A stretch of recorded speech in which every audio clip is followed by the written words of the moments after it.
Pawan Kalyan cinema hero కాబట్టి తను జనసేన తరపున పోటీ చేస్తున్నారు కాబట్టి ఆయన హీరో అని చెప్తూ జగన్ని విలన్గా చూపెడుతున్నారు కాబట్టి అసలు హీరో నేనే అని చెప్పే ప్రయత్నం స్వయంగా తన నోటి నుంచినే చేసుకొచ్చారు జగన్మోహన్ రెడ్డి. ఏదైతే ఎన్నికల మేనిఫెస్టోలో చెప్పింది 99% అమలు చేసి మాట నిలబెట్టుకున్నటువంటి హీరోని నేను అని చెప్పేసి ప్రకటించుకున్నారు.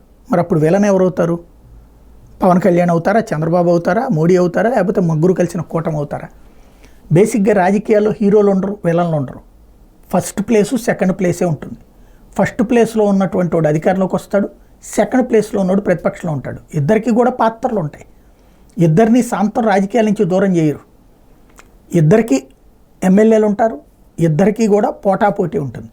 అంతేగాని ఇక్కడ హీరో ఒకళ్ళు విలన్ ఒకళ్ళు అంటే విలన్ను నాశనం చేసేసి హీరోలు అనేటువంటి కాన్సెప్ట్ రాజకీయాల్లో ఉండదు. అది మిస్ అవుతున్నారు.